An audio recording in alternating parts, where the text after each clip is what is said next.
Hey, everybody, we're live. I'm Madalyn Sklar. Welcome to Social Media and AI Shortcuts. Today, we got a lot to talk about.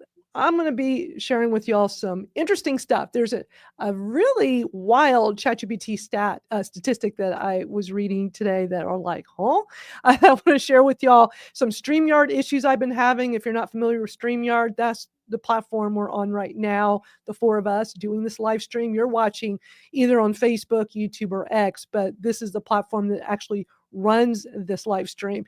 And am I having some issues with it right now? I'm going to be showing y'all a big issue that we had with last week's live stream that we were doing right here. We didn't know it at the time, but on the replay, it was very obvious. Also, we're going to talk about YouTube's new Premium Lite. They have the premium with YouTube where you can pay a fee and there's no ads and you get all these other additional services. They're doing a light version and it sounds really interesting. We're going to look at X's Grok because there's something new it's doing. And we're going to look at a really helpful message from the CEO of Instagram. He shared a new video with some info that some of y'all might want to know about. Plus, we're going to look at various social media strategies that will help you work smarter, not harder. And also, just FYI, I want to let y'all know I am available for one-on-one and group coaching and consulting and pick my brain sessions. I know sometimes people are looking for somebody to help them with, there's just so many different things and it's hard to know it all. And I've been doing all this stuff for so long. So whether it's strategizing your digital marketing or your social media, I'm someone who's been doing this since the 90s. I'm an old timer now. So feel free to reach out to me. I usually have, a few openings in my schedule each week, but we could always work something out. Now, let's welcome our awesome panelists that are here with us. These are members of our incredible community. I want to thank y'all for joining. How are y'all today? Just fine. It's always great having y'all here with us, members of our community. If anybody is part of our Skool community for social media and AI shortcuts, if you ever want to come join us on screen, there's no pressure. You don't have to. But if you'd like to be part of the conversation, I love that people are just in the comments conversing with us. But for those of you that actually would like to come on screen, as long as you join, and if you're not familiar, here's Skool. This is our really fun platform where we're able to continue our discussions beyond this weekly live stream. It's over on the Skool platform. If you've not checked out Skool, it is really cool. And that rhymes. I wasn't trying to do that, but Skool is very cool. And it started a couple of years ago when an influencer I really like, who's been around a really long time, she started a community on Skool. And that was my first experience with it. And I'm like, wow, I really like this because there's a variety of these types of platforms. I mean, everybody knows about Patreon. That's really popular. But there are more of these communities where you can have it private, you can make it free, you can charge a fee and make it a paid membership. There's a handful of these around, and Skool was fairly new a few years ago, but I quickly fell in love with it. I love how simple and easy it is to use, and we can put posts on here. I don't like to I don't put too many posts. Like, I don't want to, look, we're all so darn busy. I don't want to overload people. But it's a way for us to continue discussions. And like Barb did a post the other day talking about some StreamYard stuff, which we are going to be talking about. So it's always nice having discussions with our community on here. So if you have not signed up, please be sure to do that. There's no charge. It's free. I'm not charging a fee. It's in the ticker here, but let me also put it on the screen for a moment. Skool.com/Madalyn Sklar. Come join us. It's always a nice way to just keep conversations going. And Barb, I always appreciate you putting posts in there from time to time and letting us know about things. I mean, that's the whole point, is for us to have community and help each other. It doesn't have to come all from me. Like, I love hearing from others. I'm always learning from all of y'all. So thank you. I just want to add one little thing. I was looking for, I couldn't remember the name of the AI that takes your URL and your link and makes it into slides. And I'm looking and I'm checking Google and I'm like, duh. So I went to Skool.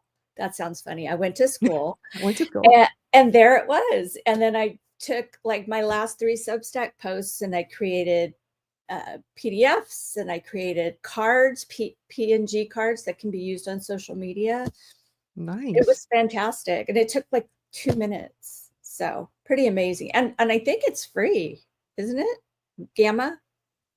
Yeah, so the Gamma, which we did several weeks back, we had a whole, if Yeah, anybody missed it, just go to my Madalyn Scholar it's YouTube, great. watch the replay. That Gamma is really, really cool. Um, yeah, it's impressive. Oh, thank you so much for mentioning that because I thought she did too. And I thought, where did I see that? Where did Yeah, Yeah, Gamma, and it was Gamma AI, right? yeah. Gamma AI? I'll have to do that because I have the questions then answers that I pulled from the StreamYard I'll pull up the event. website real quick. It's gamma.app is the actual website. It's called Gamma. Let me show y'all for those watching us right now that are not familiar with this. Let me pull it up really quick so y'all could see. We did a whole session on this.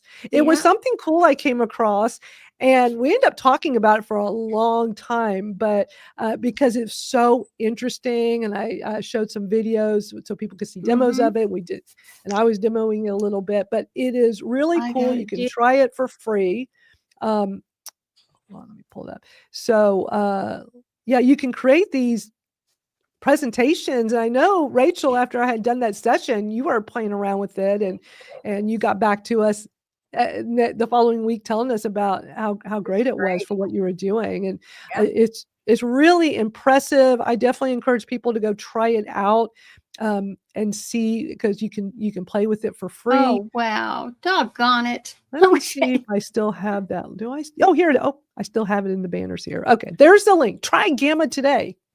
Go to bit.ly/try Gamma AI, and that'll take you right over to it. And also, if you use my bit.ly link that I have there on the screen, it will give you some additional credits. So when you try it for free, Right. you get a little bit of an extension. It'll send you they do it with credits, and they start off giving you, I think, it's 600 credits, and it takes a while. Like, it's not something you burn through super fast. Like, it'll take a little time to go through it. And because I played around with it and did several presentation mock-ups, and I still had plenty of credits. But when you use my link, what they're going to do is automatically give you some additional 200 additional credits. So it's really cool. I really like this. You'll know I mentioned that I'm going to be doing a webinar soon. And so I'm definitely playing around with using that for the webinar. Let me pull that up really quick to show y'all. Now, I was planning to do, I know I talked about it we had quite the conversation about it last week. Let me tell you, we're going to talk about that. But I decided to push it back a couple of weeks. So because, and I'll explain. So if you weren't here last week, we were having a discussion, and it was through a custom GP I was using on ChatGPT, helping me work through some ideas and brainstorming of getting a new webinar together. And when it asked me, like, what would I like to call it? It said, like, what's the first thing that comes to your mind? Like, what should this be about? And I said, ChatGPT for Dummies. And I wasn't thinking about legal issues with that. I don't know why. And ChatGPT did not warn me. I was shocked. We had a whole conversation about it, and it loved my idea. So it helped me formulate it. And I was telling you all about it last week. I was showing it up on the screen like this. And Barb's like, you can't use for dummies. And I was like, oh, I didn't think about that. And then Rachel chimed in, and I'm like, oh, man. Why didn't ChatGPT warn me? But of course, when I went back to ChatGPT later and said, hey, aren't there legal issues with using, for dummies in the title? It's like, yeah, you really shouldn't do that. So just know, when you're using AI tools, they're not always 100% perfect. So just always keep that in mind. But I really appreciate y'all, telling me, like, giving me some advice. So I renamed it ChatGPT Made Easy. And what I realized when I was using that custom GP that I had talked about before, that I was using, that helped me brainstorm and come up with this, it's like a coach. It was like this AI coach that a friend of mine on Facebook had talked about creating this. And I talked about that a few weeks ago too, in more depth. And its purpose is, like, help you brainstorm, but also be your coach, and, like, you can do it. Come on, And so it was telling me, all right, okay, you got the ideas. Let's schedule it. Let's do it. When you want to do it. And I'm thinking, at first I was like, well, let's do it later this week. And I'm like, no, I can't. I don't know why I'm like that. So I'm like, how about we'll do it the following Friday? So I set the date, but this week I'm like, I'm just doing too many things right now. There's no way I'll be ready to do it this Friday, which would be tomorrow. So I'm like, you know what? I will just reschedule. It's okay to do that. It's okay to do. So I'm like, I'm just going to change it. I renamed it and I'm going to do it 2 weeks from tomorrow. And yeah, I'm going to be using Gamma to help me work on the presentation. I'm just super excited. So there you go with that. Okay, so what I love to do here on this program is share things that I come across. We have a discussion about it. And I came across something super interesting the other day in a Facebook group. It says ChatGPT gets 157 million visits daily. Holy cow.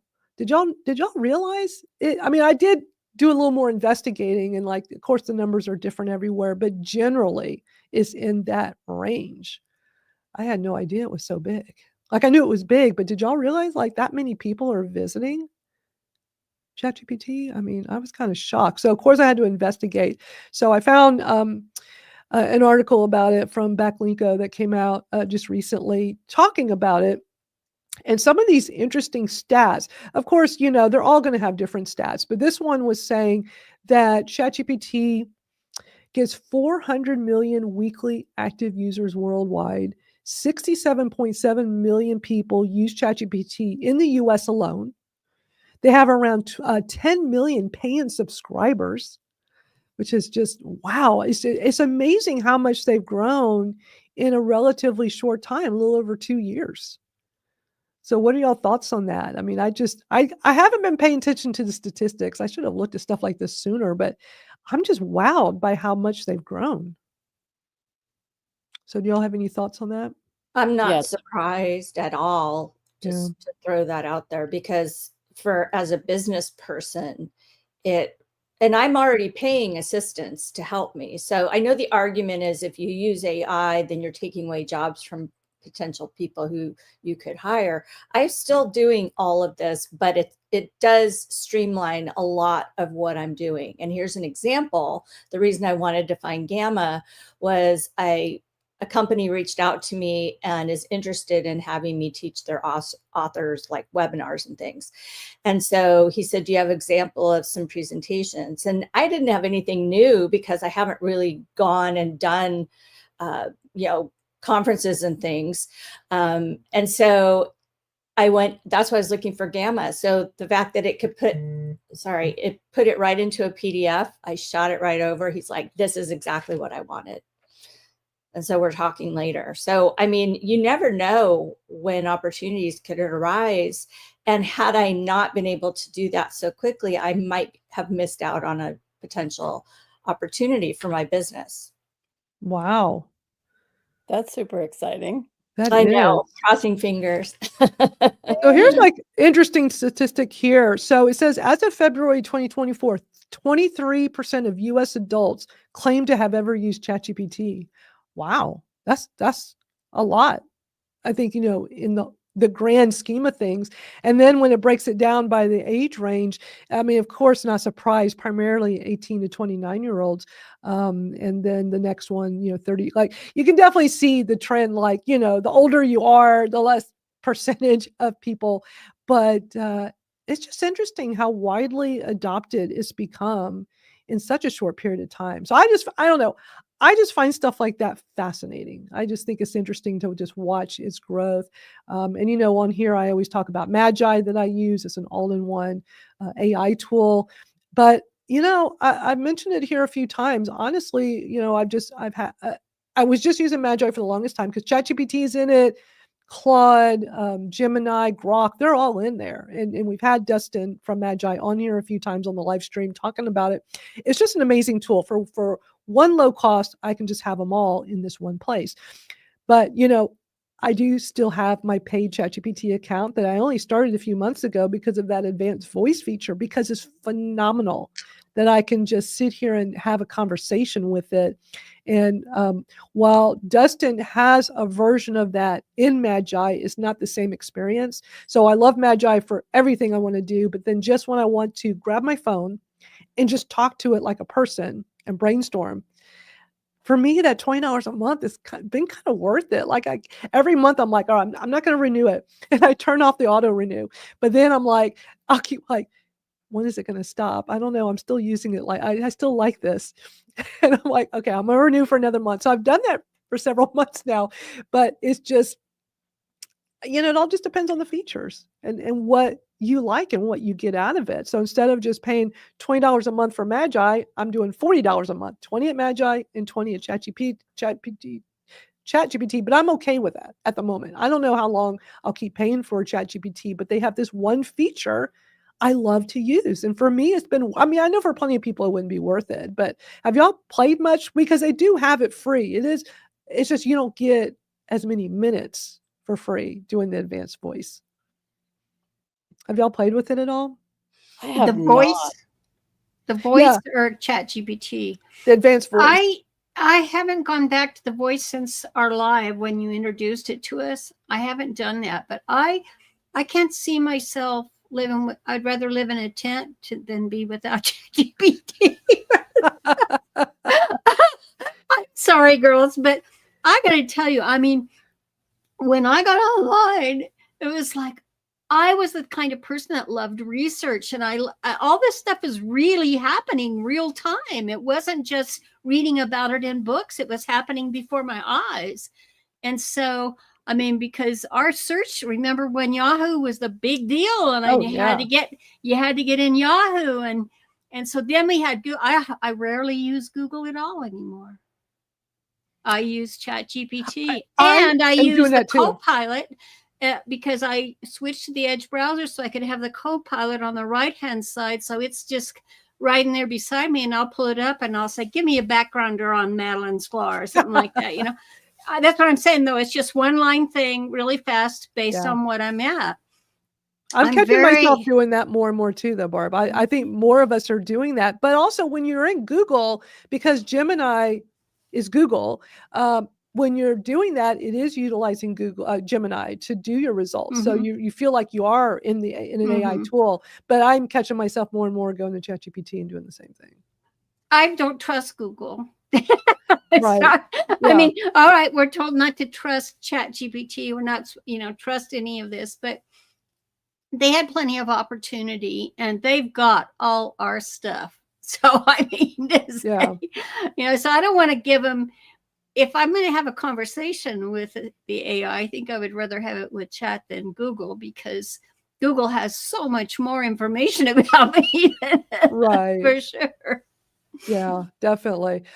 This next thing I want to show y'all is wild. Are y'all familiar with Matt Navarra? He's been this big social media guy in the industry. He's over in Europe, and he posted something crazy on his LinkedIn the other day. Y'all been hearing about these AI agents. That's kind of like the new thing in AI now, these AI agents. And I know for people newer to AI, they probably haven't heard that term yet, but we're hearing it more and more, where you can basically have AI talk to each other and do things, or just go do tasks for you, like automate all kinds of things. It's pretty crazy. But he posted something that I feel like really shows a negative side of it. So let me add it on the screen here. I'm going to hit play in a moment, but basically what this is it is a Chinese AI agent running 50 social media accounts 24/7 automatically. So watch this. 非常简单。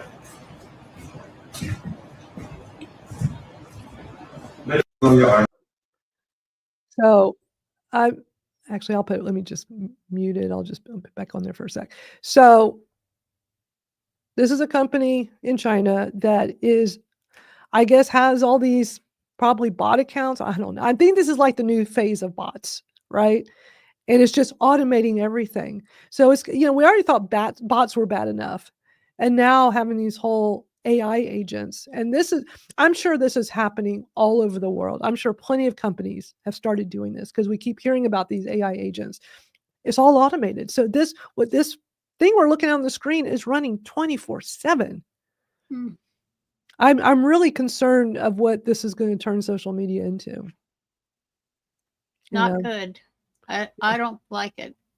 I don't either. I'm glad that Matt shared this on his LinkedIn, because I was like, I know there are some good things that these AI agents will be able to do, but I feel like this is a very negative thing, especially for those of us, that are really into social media as a business. This is just going to dilute it, like worse than the bots are already doing. So I was just really shocked when I saw that. And I was like, oh my God, what is this coming to? We're going to talk about StreamYard. I know Barb wants to talk about StreamYard. Barb, I first want to show everybody, though, my little issue I had last week, because I had quite the problem. We were doing this last week, a week ago right now. We were on here doing our Thursday afternoon chat. We're live streaming. Y'all know I love to bring stuff on the screen so we can look at it and talk about it, especially little video clips. And everything was fine last week. Y'all were here. Everything was fine, right? Every time I showed a video, it came right up. Every time I showed my screen, y'all saw everything. We talked about it. So when it's done, I like to go check out the replay, because like for YouTube, I want to go back in, put in the timestamps, put in the links to all the things we watch, all the videos and articles that were discussed. And when I was setting up the timestamps, I'm like, why is the screen blank?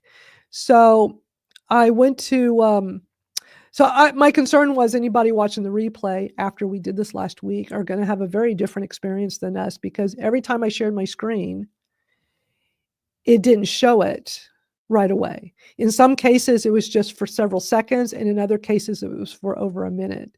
So I'm going to show one so y'all can see the example. And I was horrified, because I'm like, what the heck is going on? I'm going to mute it. Well, no, I guess I won't mute it, but let me cue it up, because I want y'all to see this. You know, if you didn't watch the replay, then you wouldn't have even known this happened. But I know plenty of people watched the replay. And, you know, I want things to be just right. I want it to work. I want it to do what it's supposed to do. And for it to not do it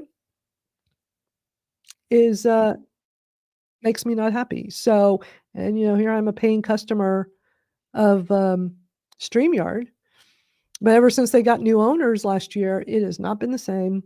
It's been very frustrating. But I'm going to put this on the screen. It's going to be very meta, because it's going to be us on the screen. But I want you to watch when I pull up a video. I think this is the one where I was replaying Dustin talking about the whole privacy on Magi. So I want y'all to watch this to see what happened. This is a replay on Facebook, a whole privacy and data thing and how they did it. So let me play this for y'all real quick. Where is it? Yeah, my policy is we will never use a model. We will never integrate with a company or app or anything that does not respect. So for over a minute, we don't see Dustin. Eventually he pops up. This did it. I checked, and this was all the replays. My Facebook, my X, and my YouTube. So what about your recording on the server? I didn't check that. I should have checked that. I just that's supposed to be the, you know, that's direct. I'm not going to re-upload. I mean, the whole point is for this to be live stream, and then it lives on, because it's already except that it doesn't live on that long on Facebook. So I'm telling folks to actually, after you've gone live, whether it's like 72 hours, switch it out with your video, because you're going to forget it. Then, you know, it's going to be long over. So you need to. Well, for me, it lives on YouTube, and that's where, if anybody wants to go ever catch a replay of any of these, which we've been doing for a while now, the best experience is going to be on YouTube, because it's easy to go back for replays, whereas Facebook is not easy. X is the worst, because you have to go through the whole feed. I never understood why X did not make it easy for people to go watch replays of live streams and spaces. It never made sense. Exactly. What a missed opportunity. You know, that would keep people on the platform longer, which I know that's what they want. But it's like, why wouldn't you do that? No, you're driving everybody to YouTube, because that's your better experience for replays of live streams. But with Facebook, I'm not terribly concerned, because I think majority of people that want to watch a replay of something older than 30 days are more likely to be on YouTube versus anywhere else. I mean, that's just my thought on that. But I just was horrified that all three of those replays were like that. Eventually, Dustin pops back up, and we're all watching it, but we did not have any problems watching it. And I remember everything worked perfectly. So I went on StreamYard's Facebook group and complained about it, and put the link in, and did that particular timestamp so they could see exactly. And when they came back, which was not right away, and they moderate their posts, which I don't like. I guess it's because it's such a Yeah. large community. I get that. But when you're a Mhm. large community, and if anybody StreamYard is watching this, let me give you a piece of advice for somebody who's been building online community since the 90s. If you have a large community of over 30,000 people, and that's why you moderate the posts, which I completely understand, have somebody checking those and putting them up once or more times per day. Like, don't let it sit for longer than a day. Like, it always takes a long time. Although one that I did yesterday was real quick. I was shocked. I was like, whoa. I was like, oh, it'll be at Well, least a day. But that's a problem. Their response, and since these new owners, every time the response is always cold. It's never like, oh, thank you for being a member of our community. Thank you for being a paid customer. No, it's always, oh, we fixed it, without much Yeah. explanation. And so they said, let me pull up the post. They said that they fixed it on Friday night, I think is what they said. And when you're a paid customer for something, you got to make people feel good about everything and not, I don't know. That's just my thought. I just was not expecting. And Barb, I really appreciate you jumping in to that conversation as well. So Yeah, this is a I tagged David too, and Yeah. David. I'm sorry, David, yeah. he pronounces it David, and I David him up all the time. So it's so bad. Well, yeah, I mean, I'll just read the comment from him because since it's a private group, I probably shouldn't show it. But it says they identified the issue, fixed it Friday night, should not happen again. Sorry for the disruption during your live stream. But here's the thing. For anybody that's in that group, boy, there are lots of angry people in there that have, I mean, one of my friends started he did one the other day. It starts off with WTF question mark. That's how Yeah, he started the I post. saved. Yeah, And it's like, I yeah. saved the graphic. I thought that is so appropriate at Yeah. this point. I'm going to put it on a cup. Yeah, with the angry emoji. Yeah, it starts off, hey, StreamYard, WTF question mark. And he had a major problem. And yeah, it's frustrating, when you're using these tools, you're paying money for it. Your live stream is gosh, it's just not a good thing to have. Like, they got to stay on top of the problems. And yeah, it's frustrating, but I'm glad it's resolved because I also do a live stream on Saturdays with my Kratom gals. We do like for my Kratom community. And it's a excuse me, I don't know what's wrong with my voice. It's a live stream with reaction. We react to video. So the whole thing is like, it's like this, but I do way more videos and we're watching them together and we're reacting. We have a pretty large community hanging out with us, and it worked fine. But I didn't realize this. I don't know. The problem, I figured it was just some one-off thing. So I didn't even think about it for my Saturday. But he said they fixed it Friday night. So that's good. But then I ran into another problem yesterday. So let me share what just happened yesterday. So with my other community, we weren't live streaming, but we were just, doing the recording and recording something. And yeah, I think I'm just not going to show this itself since it's a private group. But I told them I was having an issue with the new feature where you can add an image. So I love that we can now, in StreamYard, if I just have an image, instead of having to do a slideshow, I can just put up an image on here. I love that we can now do that. So I was testing it with my co-host because I wanted to play around with this and get the feel of how to seamlessly do some stuff before we do our live stream on Saturday. And what was so interesting, you have 4 of us like this on screen. 3 of us are on desktop computer, 1 is on mobile. So when I add the image up, I was trying to just practice going from the video to the image. And every time I went to the image with this new feature, the one on the mobile said, I don't see it. And I'm like, really? So we were trying to kind of troubleshoot this and figure this out. And I'm like, okay, are you on the iOS app? They have an iOS app for guests, or are you doing it through browser? And she says, I'm on the iOS app. I'm like, did they not test that? That's interesting. So she switched to the browser version of StreamYard on her phone, and it was fine. So I went and did a post because I just want, look, it never hurts to speak out whenever you have, whether it's a free tool, a paid tool, whatever it is. It never hurts to like mention, especially when they have a Facebook group, let them know like, hey, it's not working. Send a tweet. Like there's so many ways to, reach out to a company. So they haven't responded yet. Somebody, the moderator tagged David. Haven't heard from him yet. This was yesterday. But I got a little snarky. Somebody commented, and I don't think they understood I was being snarky. So, so I explained all that when I just told y'all my second paragraph, just to be a little snarky because I'm so frustrated with them right now, is do you no longer want us to have guests on the iOS app? The previous owners always told us it's best for them to use the app, which they did. They constantly said, when you have guests and they're on mobile, have them use, and they're on an iPhone or iPad, use the iOS app. I mean, they always stress that.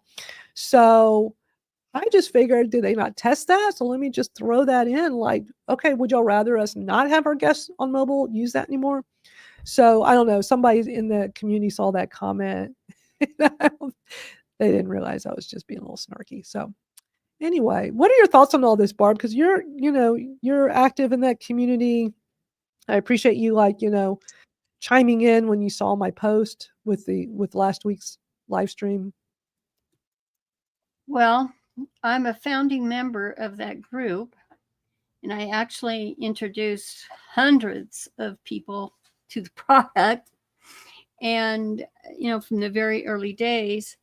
And the young men that actually founded it, we're still friends, and they've made their 150 million not down the road. But the foundation, when they started out, and they consulted with me and a couple of other people right in the beginning, and I said, we're at a stage in the development of live streaming tools. I said, it's the geeky people who are trying it out. They list, because we could see it was going to be revolutionary. And you can get, some of us would charge well over $100 an hour, but you could get our expertise for free if you listen to us. And and they were exceptional about listening to the customer. Yeah. And taking it to heart. They hired a lot of my friends, and it was a beautiful product, and everything was running stellar. And I thought, we made it that valuable that this other company bought it. But Right.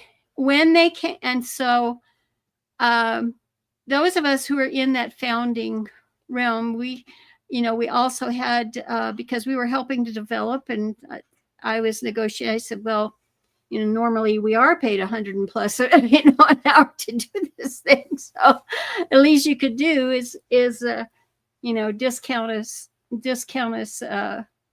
our fees on this. And so they did things like that. We also developed an affiliate program that is actually the fairest. To me, it's a great affiliate program. And then we taught everybody how to do it. So, these guys that bought it, they had a gold mine that they hadn't even begun to get the ore out. They hadn't, it was just starting out. But the number one thing that they did wrong is not listening to the customer. 100%. And that has been happening ever since the purchase date. And so this was billed, this live that we attended, and I advertised it around beforehand. I said, don't miss this, in different groups, because I'll tell you that Facebook personnel use this tool for their live streaming. And they were just blown apart because of the way things had changed. But we don't have, when you're managing a community, you do not have time for all the techie stuff going in there and deal, like what happened to Madalyn in her examples. And there needs to be, that kind of thing needs to be acted upon right away. Yes. That's all there is to it. It did not even get posted on, because they have it for moderation. It wasn't until I think the next day or the day after. Yeah. It might have been 2 days. And then you could see they had a whole bunch of posts come in at once. So somebody who was moderating just obviously picked all the ones that could go in there, and I they know who posted it all. was. So yeah, you're absolutely You right. should be quick with it, and Well, you know, it you every time. Here's the thing: every time I'm in that Facebook group, all you have to do is go look in the comments. People are pissed. Almost every post will have people commenting, whether it has to do with the post or not, saying, "I'm not renewing. They're too expensive now. The customer service problem." Like, it's just a whole laundry list. It's like it was a gold mine for them. I'll tell you that. You're Well, so I've right, only Barb. got days left on mine to where I am now going to be faced with $800 and some a It's year for ridiculous how much they went up. and I have clients on there. And just this morning, the Udemy instructor, he said to me, "What do you think of this billing? It's $800 over." And have you been looking at anything else, and so forth and so on? But I just that's got to change. But I really was holding out a lot of hope with that live yesterday, and they have a communications manager who, I mean, she has been in the group, I think, since August or so. But she's been there all that time, and communications manager. Okay. She should be in there every day posting. I'm sorry. Absolutely. Or she should have personnel working for her posting. The whole thing and the level of clientele that they want to have. And I thought, you guys are really missing the boat, because some of us are tied to such really big corporations that you want to do business with, and it's going to get right back to them because they don't have time for that. The customer has to come first. Yeah. And that is the one thing that has happened, and it's so sad. It is. I'm already looking at other platforms because mine renews in August, and when it renewed last year, mine renewed literally. I had the annual plan. It renewed like a month before. Right. They jacked up the price, and it's like I'm on the plan that's a little bit lower, that lower one, and they went up, they doubled the price, which is insane. So I am looking at Ecamm, which I've used before, but it was a long time ago. Since I'm on a Mac, I think I might go back to that. I don't know. I'm looking at others, but I am open to switching. But StreamYard does have some good features I like. Right. That's the only thing, but I just can't get past, how can a company come in, buy it out, and then charge double? Exactly. As people have been, I'm sure they lost a ton of business because people have been complaining since that happened. I know plenty of people are on the monthly plan, so you're affected immediately. And there wasn't even much warning on this. It just everything happened exactly. so fast. Like, this is the wrong way to run a business. We need to move on though, because we got other news. But it's just interesting, and that there's so many problems going on there. At least our live stream seems to be working right now, so that's good. But thanks for sharing all that, Barb, in your experience with them. So I'm a big fan of YouTube, and I use YouTube a lot. And years ago, I went and got their premium account. So for like an extra, I think when I first signed up years ago, I think it was like maybe $9.99 a month at the time. And they, over time slowly kept adding to the cost. But it was, to me, worth it, because when you have the premium account, you have no ads on YouTube ever. And it is so nice. Okay. And then they've added other features over time. So like I can download some stuff. So I can actually, which I did not even think about doing it prior to us having a hurricane here in Houston back in July and not having electricity for 9 days. It would have been so nice to have something like music or something I can listen to on my phone that I didn't even think to have anything downloaded. And there's just some really nice, relaxing music I like to listen to in the evening or overnight while I sleep, that it's like, I need to download this so I have it as a backup. And that is a feature on the premium account. So I made sure I prepared in case that ever happens again. Plus, if you like listening to music while you sleep, there's like these really nice, like, just really just chill. That's just so nice to have while you're sleeping. That's like 11 or 12 hours long. So when I was first playing around with that a while back, it eats up into your data plan on your internet. And I was not even thinking of that. And all of a sudden my internet data went way through the roof. I'm like, thank God I have the ability to download this on my phone. So I can download a few of those and then I can just listen to them as much as I want on my phone and I'm not using any data, which is, another good reason to be able to have a feature like that. But anyway, I want to let y'all know they just announced last week that they are introducing what's called Premium Lite. So a way to have it ad free but not cost as much. So the premium account currently is $13.99 a month. So that's what I pay. And you get no ads on your videos. You also get the music and music videos ad free and the downloads, like I mentioned, and the background play. And the background play is a huge feature that I absolutely love, which means while I'm out walking my dog and I want to listen to a podcast or some, because everything is on YouTube now, like podcast. There are plenty of podcasts I used to watch on my podcast player that I do it through their YouTube now. Their YouTube channel. And I can just turn off the screen, put my phone in my pocket and walk my dog. And I'm still listening to it like an audio podcast, even though it's a video podcast. And that's one of my favorite features. So that's called background play. I didn't realize that was a premium only feature at first. But anyway, they're coming up with this new Premium Lite for $7.99 a month. So if anybody's ever thought about wanting to try to be ad free, that might be a good way to try it out. Now it says most videos ad free. I hate when they do that. It's like, okay, it's like when ChatGPT upped the minutes on advanced voice for free. It's like, but they won't tell you how many, like, just tell us, right? All right, so most videos ad-free. Okay, whatever. Gaming, fashion, beauty, news, and more. So that seems to be the only feature. You don't get the other features like the music and music videos ad-free or the downloads and background play. But I just thought it was worth passing along because so many people are really into YouTube now. I was just watching a video the other day. It's long. It's like a long webinar, but I need to pull some clips. Maybe I'll play it next week from my friend Justin at Primal Video. He's like a YouTube expert and talking about how podcasts have really moved to YouTube, which is so interesting. And it was interesting listening to this. It was like a webinar I think they just did last week. And it was so interesting to listen to them talking, him and his guest talking about this because I've been a podcast listener since podcasts first came out a gazillion years ago. And then I started my first podcast in 2013. I wanted to start sooner, but nobody in my music community back then even knew what a podcast was.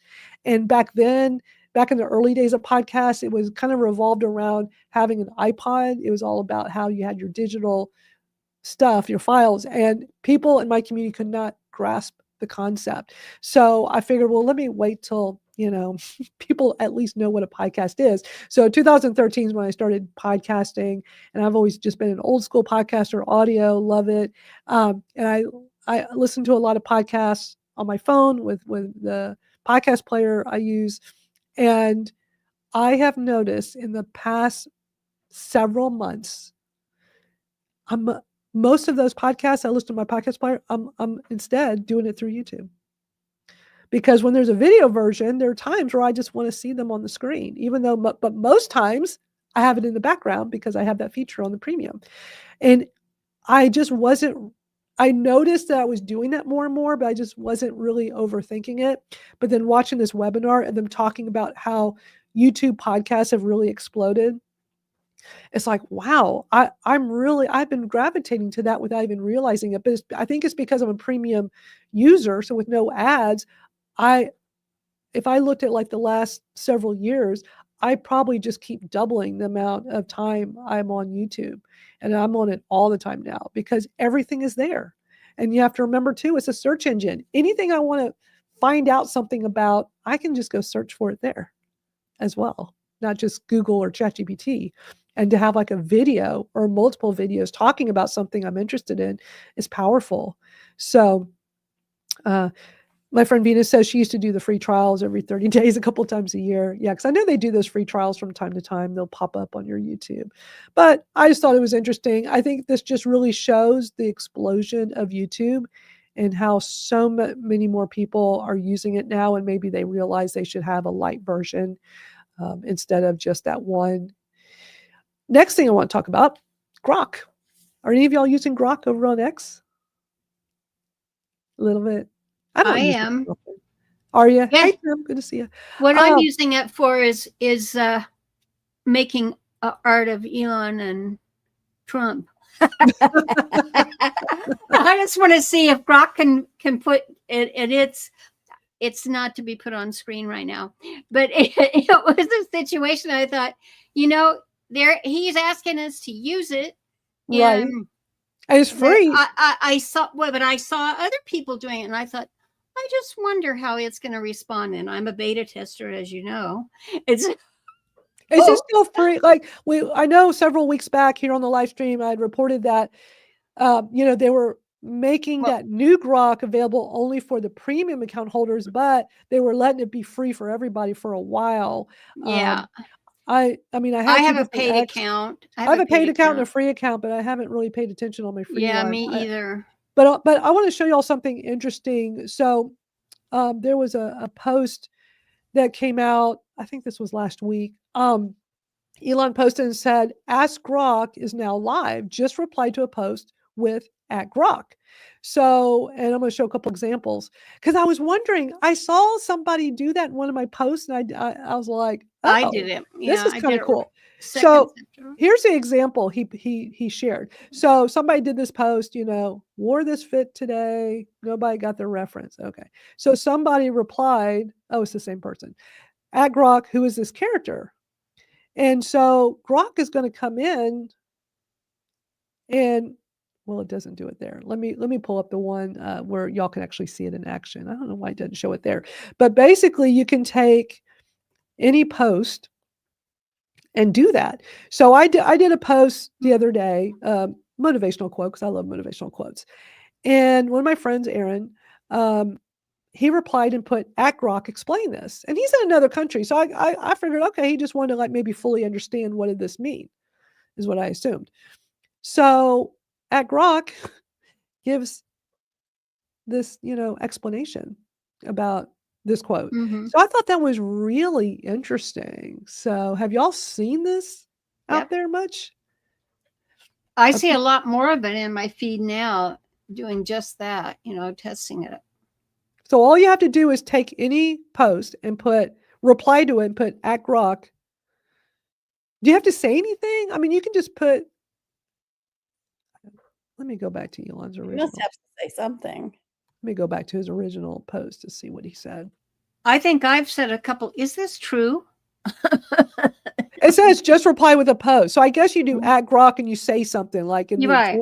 the example he showed was like, who is this character when it was to that image? Okay. So you hit reply to any post, you put @Grok and then just ask it a question. That's pretty smart. I think that's like I think that's going to get more people to use Grok when they're on X. Because it's like having a built-in ChatGPT kind of thing, right? Like, because I mean, you could just go over to Grok inside. You can see on my left sidebar, I have Grok, but this is my premium account because I'm on my Madalyn Scholar. But I don't know. I thought this was really interesting. So I don't know. Y'all should play around with it a little bit and report back to me what you think. I'm just wondering, is this going to get more people to use Grok? And I think it probably will get more people using it. I think it's a great way to introduce new people to using AI. Like if Yeah. they've never used it before. It's a great. Right. Without them having to download an app, without them having to go outside of where they're at already. Smart move. Yeah, and I'm sure there are plenty of people, myself included, are like, do I need another AI tool to play with? I remember when Grok came out, I'm like, oh my God, do I need to play with another one? I'm already happy with ChatGPT and Magi, and although in my Gemini, like I've got my little system in place. And they talked about how it was really snarky, and I'm like, I don't think I'm going to care for that. I played with it a few times. It's okay. I like the images it does. I like the image generation. That's been pretty cool.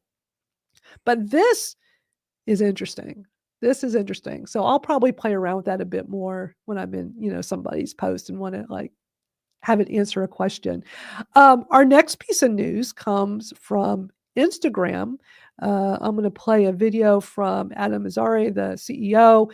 He's going to talk about, and I think this is interesting and good to know for those of you that use Instagram, is that they don't penalize content that's being created in other apps. Just don't do the watermark. So if you're using other apps, so let me play this, a short clip, but this is good to know because there was a time where you'd always hear about how, oh, if you use an app, a different app, and then post it. So if I use some app, make a video, and then go post it in Instagram, it's not going to do well. So he clarifies this for everybody. Do not penalize content for being created in other apps. There's a rumor that we do, that if you create content elsewhere and you post it on Instagram, that we downrank that content. I want to be clear. We want to build the best tools that we can for creators to make content using Instagram. But if you want to make content elsewhere, that is totally fine with us. We are not going to downrank that content. That said, I do want to also be clear that if you do post on Instagram and there is a watermarked logo in the reel or on the content, that will be ranked lower in feed. So if you want to maximize reach, make sure you avoid watermarked logos. More advice coming soon. I think that's good to know, you know?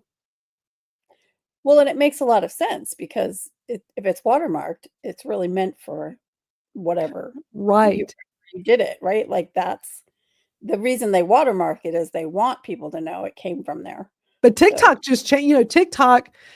Oh, do I have a love-hate thing with TikTok? So when I first got on there a while back, they were doing that stupid watermark. And like, if you wanted a copy of it on your phone, it's going to have the watermark. And it really sucks because I like to repurpose content, right? I mean, most of us marketers, we like that. It's less work. It's my motto, work smarter, not harder. And I like to get things out all over the place. And so they make it really tough. Now, there are some tools where it'll remove the watermark, but every tool I tried did a crappy job. So I just gave up. Well, there was a time where TikTok removed the watermark, and then you can have the way you got it would automatically put it on your phone if you opted to, which I always have it opted to always put it on my phone afterwards. But then they made it so that if you wanted a non-watermark version, you had to do this whole funky maneuver where before you post it on the right side, you had to tap the down arrow. It's so hard. It was so hard to remember all this for the longest time. Tap this thing at the very bottom. They made it so hard. At the very bottom, you see a little save button. You had to tap the save. And it was such a pain. I kept forgetting to do it all the time because I like to take what I'm doing, and this is for my Kratom community, I would like to take those videos because I do really well with those over there on TikTok, and I want to put it on my YouTube. And I've been experimenting with this. And, you know, for those of y'all that know me well, I'm always talking about experimenting. I love to just try things to see what works. And so I've been doing this experiment for a while now where I'm taking some of my TikTok shorts or TikTok videos and put them into YouTube shorts. And on my YouTube is driving a lot more people to my account. I'm getting more views, even though I've been hosting a weekly live stream, but it's long format. It's like 2 to 3, even sometimes 4 hours. It's crazy. Do that every Saturday. I've been doing that for over a year. That has its community that loves that.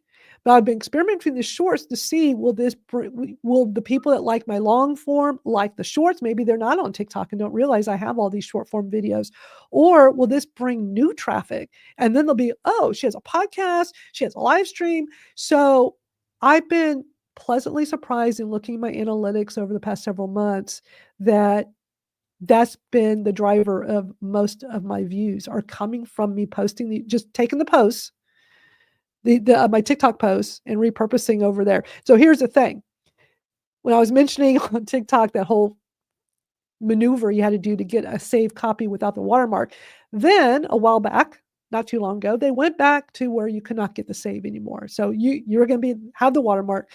And it was incredibly frustrating because there was a time where if you looked at my shorts on that account, you see that I have some I did. I wasn't doing them consistently, but I was doing it because I could get the non-watermark with that whole maneuver. Then they stopped it. So then I stopped doing the shorts because it's like, what? I'm not going to put them on there with the watermark. Because not just the downrank, I think it just looks unprofessional. You're going to have a TikTok watermark video on your YouTube. I don't think that's not, as a marketer, that's not smart. You don't want to do that. So recently, they came up with another feature on TikTok where your automatic version to your phone will have the watermark, but there's this thing you could tap. I remember when it came out and it was kind of weird at first. I'm like, well, I don't understand what it's trying to tell me. So TikTok is like, if you want a non-watermark version, you can't save it. You had to tap a button because if you were trying to do that save feature, it wouldn't do it anymore. So you had to say post now. then it'll give you a non-watermark version. I'm like, well, okay, just somehow give me a version that has no watermark. They make you jump through so many hoops. So I guess it remembers the one time it does that. So now anytime I make a video, I'm going to get a non-watermark version. Once I post it, there'll be a non-watermark version on my phone. And now I take those, and I've been like experimenting with putting one of those on my YouTube like once a day or every couple times a week. And it is making a huge difference with my analytics. I wasn't expecting it. So it's always nice when you're experimenting with something and you're getting really good results. So it's just something to think about, because I don't know, do people think about doing that much, trying different things? But then hearing the CEO of Instagram talk about, don't put up a watermark version, but if you do this elsewhere, meaning I'm sure he's thinking somebody that does YouTube shorts or TikTok videos, you're creating them over there or using CapCut, which is owned by TikTok. It is good to know that you're not going to get penalized if you take that video without a watermark and put it on your Instagram. As you were talking about YouTube and how much more exposure you're getting with that makes so much sense, because Google owns YouTube. So, when you have a podcast and you're telling people you have to go here, you have to go there, people are used to going to YouTube. And so it makes sense that is probably where you're getting the most bang for your buck, by posting YouTube shorts and things like that too. Yeah. From an SEO perspective, it makes a lot of sense. I just think it's good to experiment to see, because like the strategy I was just sharing, you could try it and maybe it doesn't work as well for you. Like, it's always different from account to account, platform to platform. But I'm just finding it's been worth my time to invest a little bit of time of like compiling some of these TikTok videos, move them over to my YouTube, and then like prepping them and having them ready. So then like I can just say, okay, I'm going to put this one live right now, and then I'll do another one tomorrow. And just consistency definitely pays off. I definitely notice when I'm consistent with it, I see really good results. That makes sense too. Yeah. Gosh, our hour goes so fast, but I want to show one more thing, because I had this for last week and we didn't have time. Since we're talking about strategy and YouTube, there is a really popular young girl who does these YouTube shorts, and her shorts usually get like 1 million views. Like her name, I don't know if y'all have heard of her. Her name is what is her name? It is Jenny Hoyos, Hoyos. Anyway, I came across her about a year ago, and I mean, it's kind of like a Mr. Beast vibe, but shorts, like just being silly, doing wild, crazy things to get attention. I think that's something the younger crowd likes, but it works for her, and she's gotten like really well known. So there's this short little 2-minute interview I want to play that she did that she talks about mastering hooks, which actually applies to anything you're doing with video. So this is not just for YouTube, even though her specialty is YouTube, but you can apply this to Instagram or TikTok as well. But she's had 1.8 billion views on her YouTube shorts. So she is somebody and she's young. I mean, this girl's like, I think in her early 20s, super young. So she has a short video where she gives away some advice on mastering hooks. So I want to play this for y'all real quick. The hook.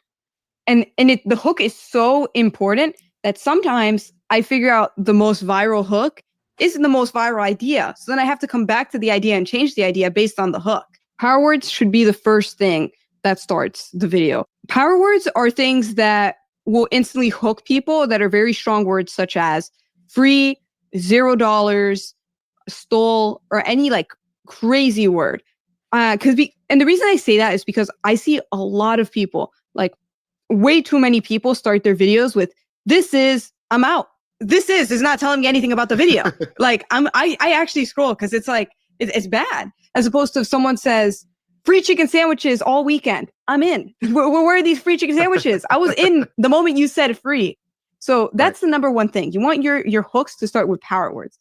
The second thing is you want it to be progressing the video. The reason why this is also bad is because it is just saying a statement. It is not doing anything. This is blank. Doesn't tell me what you're going to do. It's just telling me a statement, as opposed to free chicken sandwiches this weekend. You're already telling me the whole story. Or I'm building a secret room. You're already telling me the action. Even though the power words aren't until 3 words in, secret, it still works because it's starting with the action. I'm doing blank.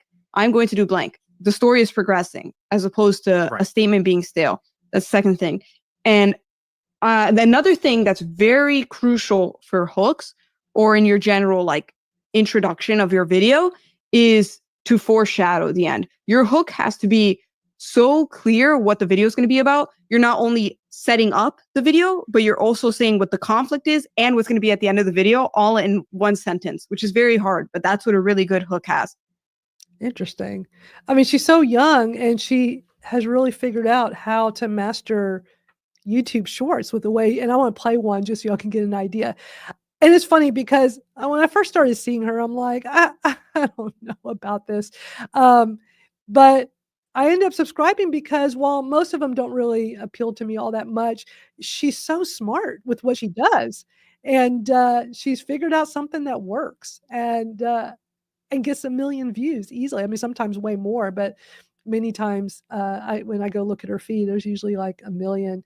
Gosh, with Shorts, I might have to just put up on the screen and refresh because, you know, some of these, they just start playing the second you pull it up. I hate that. Because I don't want y'all to miss her hook. So this is like one of her new ones.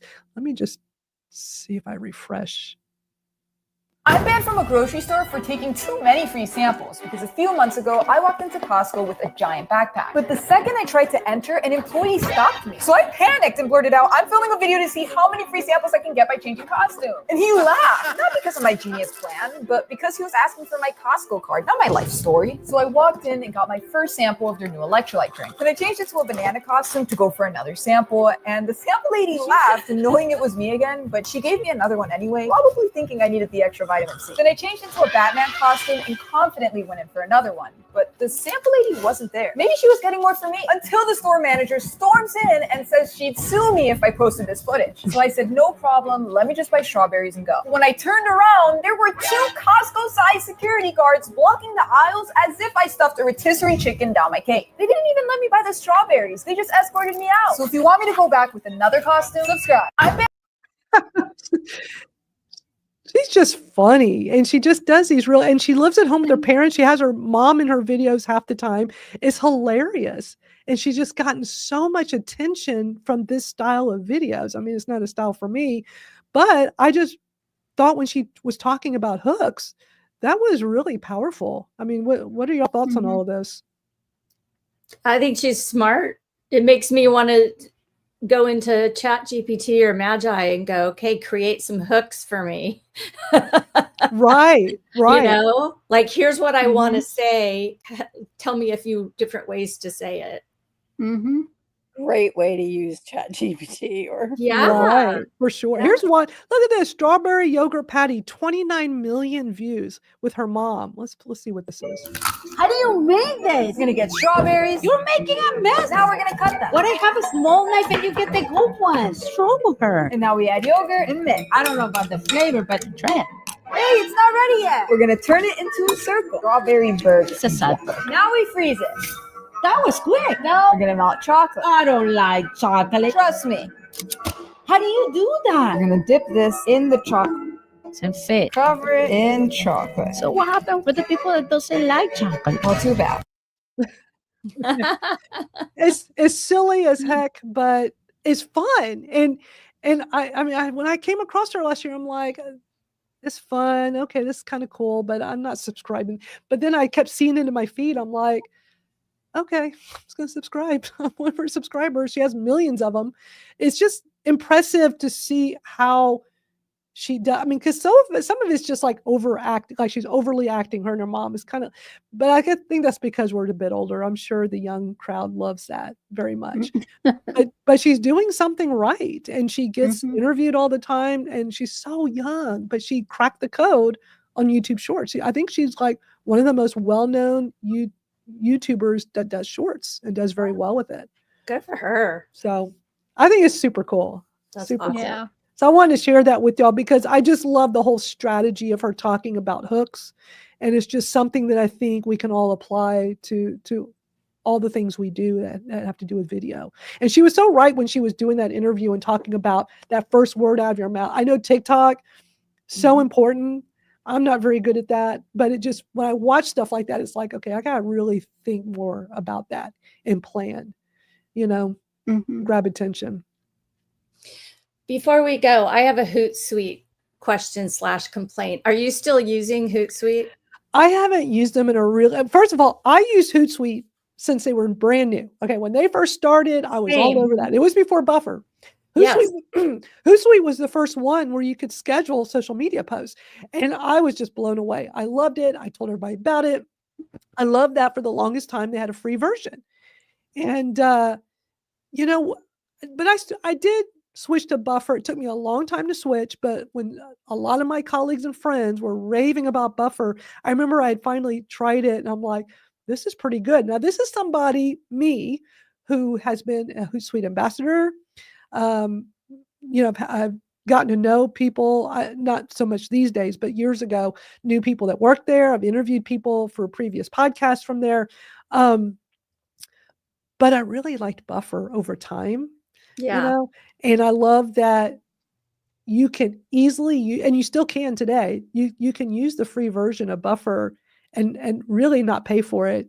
No. Depending on how many posts you want to do, if you just want to do a few platforms and you're okay with, manually going in and doing it a couple of times a week, you can stay on the free account forever. And I love that. For sure. The reason I liked Hootsuite, or still like it, is because you can retweet. You can manage everything from there, right? And Buffer doesn't have that. You can't interact with people. You can do that from Hootsuite. But anyway, just within the last week, they changed the little box that you go in to hit retweet, and it's like this big. It's driving me insane. And I've sent them several polite DMs, but I was grandfathered in. So I have over 50 accounts, which would now be thousands and thousands of dollars. Otherwise, I would just use Buffer as well. But I was just wondering if you knew anything about that at all.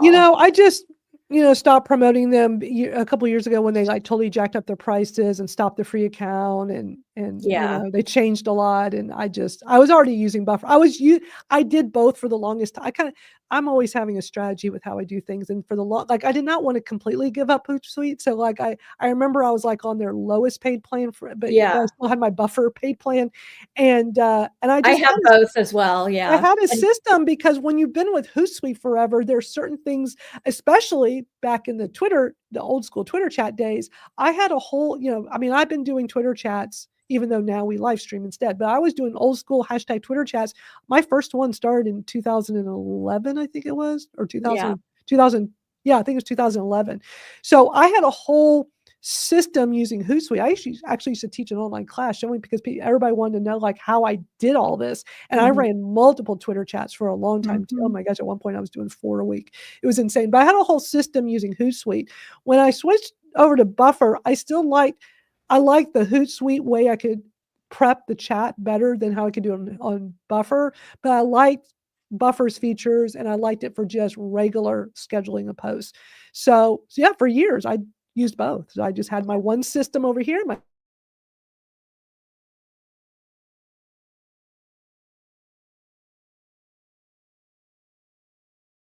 Uh-oh. What did StreamYard just do? It That stopped was it. weird.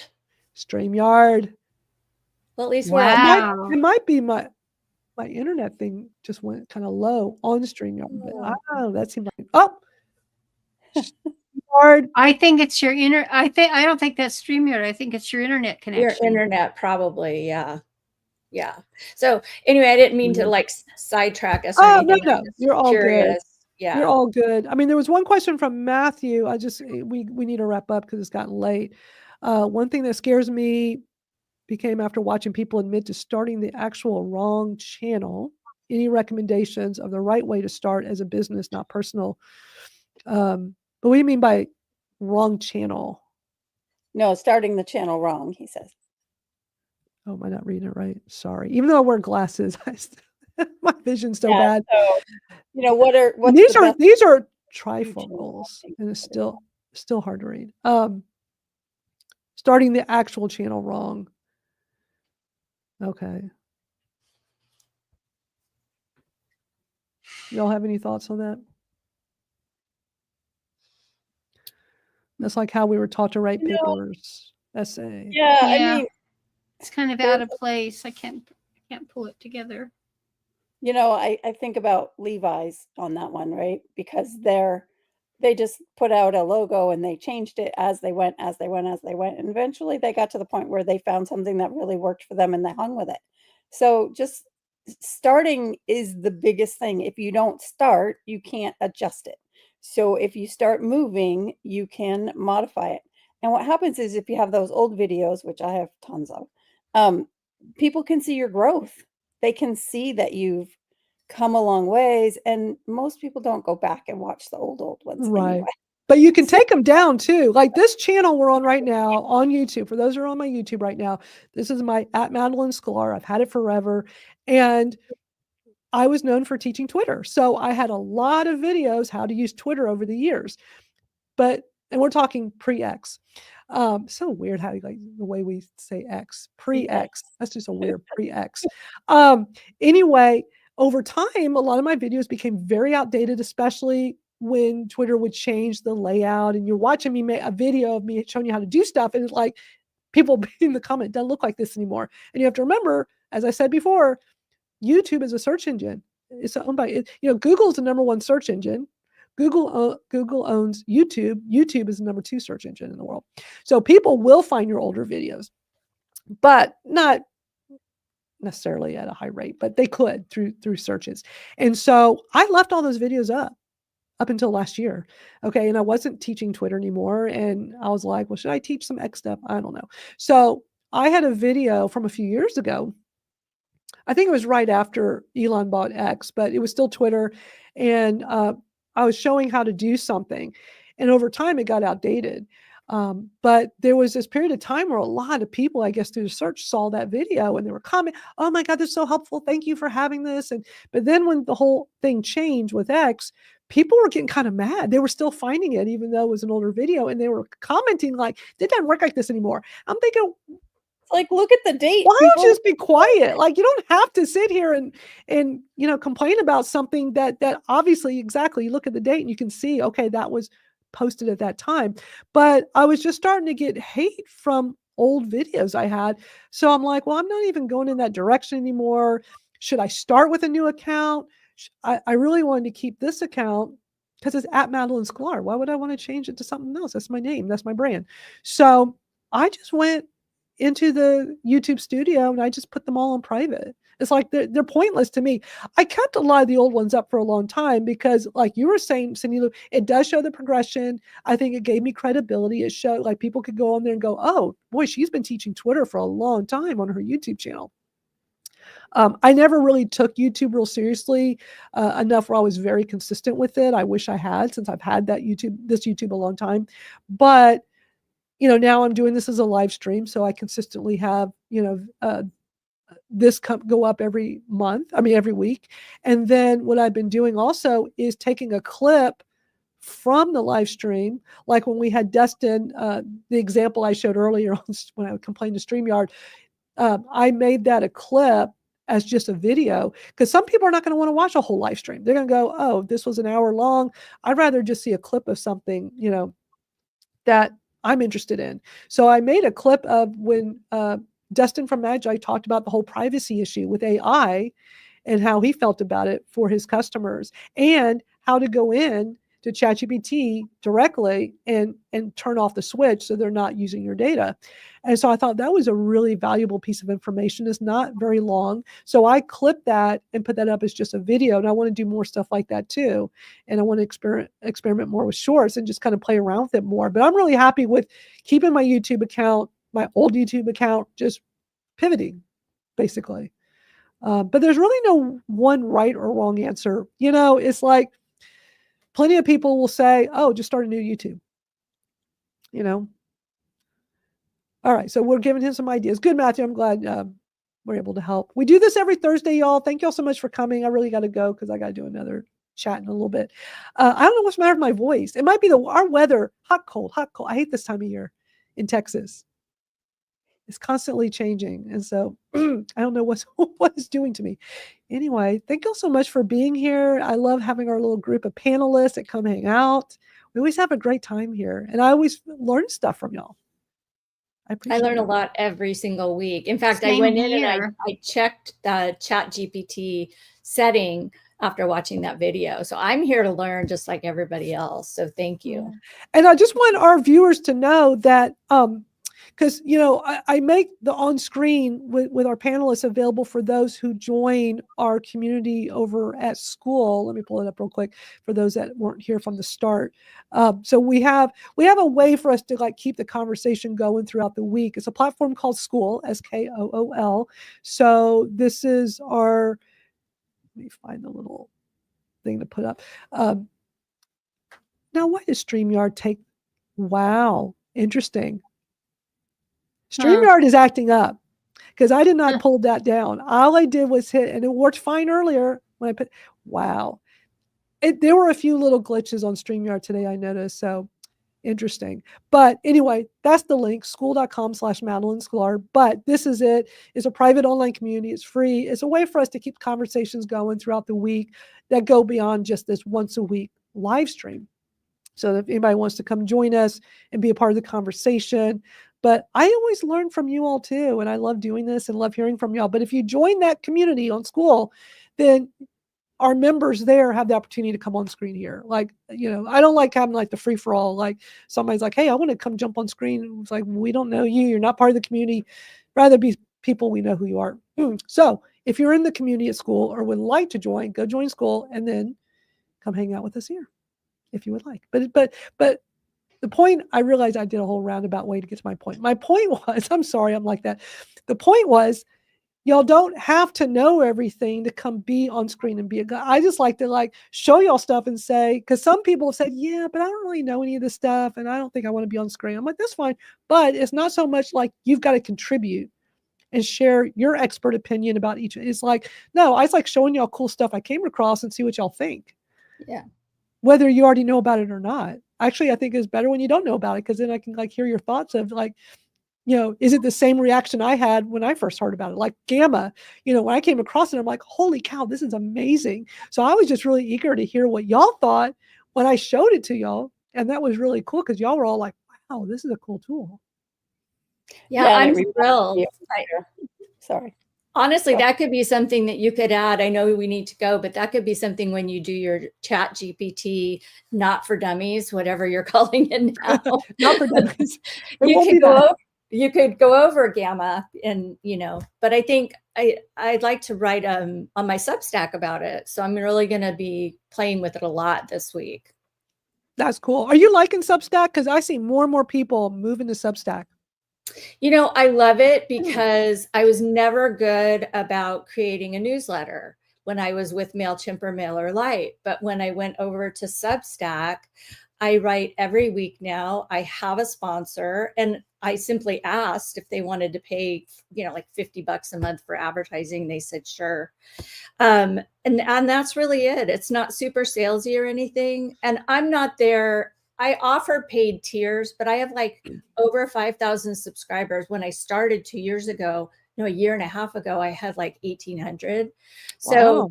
yeah, so I've grown incredibly and I get business that way. That is wonderful. I just see more and more people moving to Substack and they have that live stream feature. But I've heard people say it's not I guess if you're not techie, it's not easy to figure out how to do.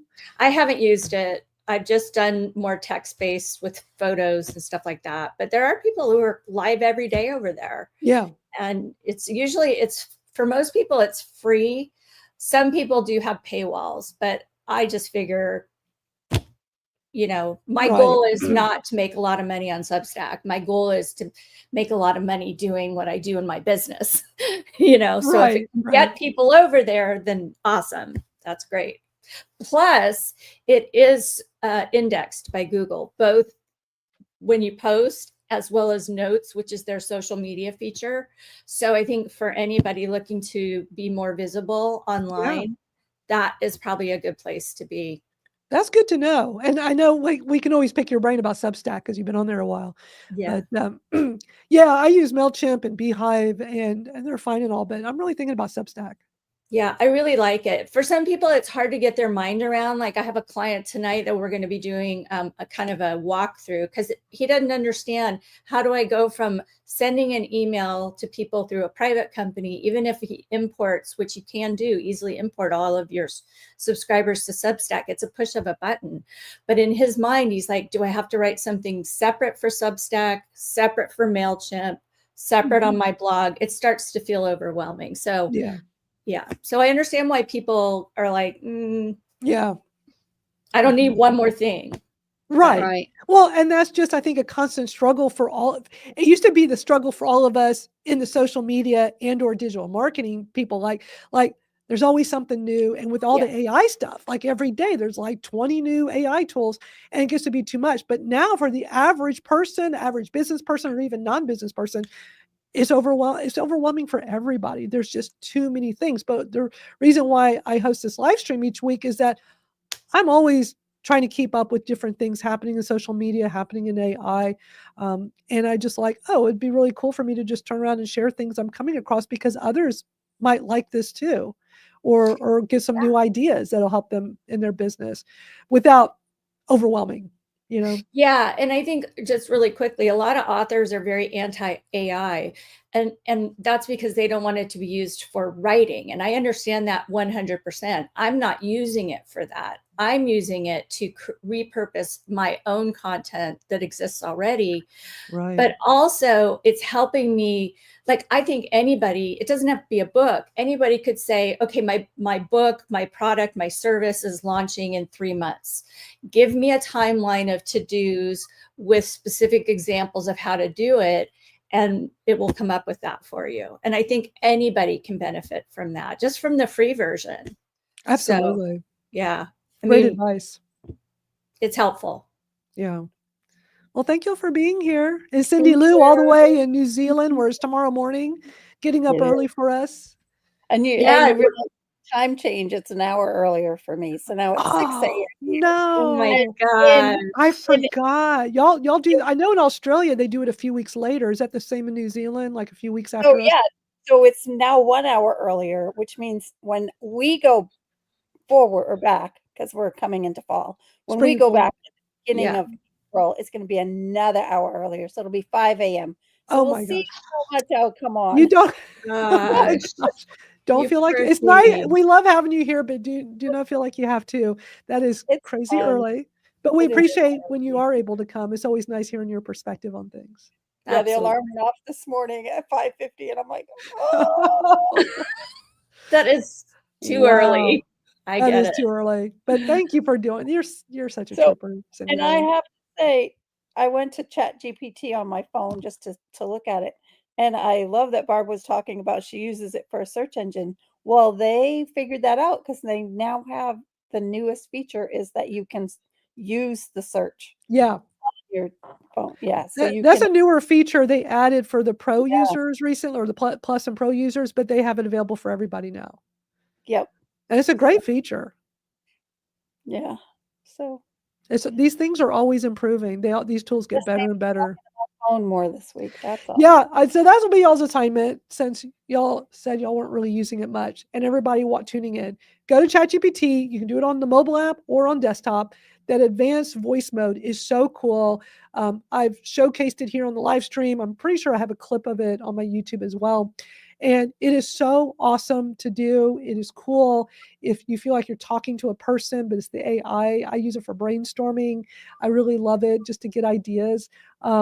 I like doing it on my phone because I just feel like I'm on the phone with somebody. But you can do it on desktop. On the free version of ChatGPT, like I mentioned a few weeks ago, they announced that they're giving you more free. It used to be 10 minutes a month is all you got on the free account. That's why I had to sign up for the paid and do the plus plan, because I want to be able to do it more than 10 minutes a month. But on the free account, I think they said they're so weird with how they won't tell you exact. I think they said on the free, they 5x'd it. So what, 50 minutes a month? I don't know. And then on the unlimited, which I'm on the plus plan, I'm on the $20 a month plan, it says unlimited, but when you go read the fine print on their website, it says, well, I don't remember the wording, but technically it's not unlimited, but they don't tell you. And I know I showed that here on the live stream once when that advanced audio first came out. I remember finding that and I was like, well, this is weird. They don't tell you exactly on your unlimited how much you get. So crazy. Hey, Chris, good to see you. Thank you all so much for coming. I really do need to go. This is always a fun time. Thank you all for spending time hanging out with me. We do this every Thursday, 1 o'clock Eastern for an hour, although today, almost an hour and a half, and I'm good with that. I'm all good. We'll be back next week. Who knows what we'll uncover between now and then. If anybody here ever comes across anything you want me to share or potentially share, just reach out to me. You can message me on X, Facebook, all social media. I'm easy to find. I have an unusual name, so I'm easy to find. You can just probably put my name in ChatGPT and find me. So, all right, y'all. See y'all next time. Have a great rest of your day. Bye.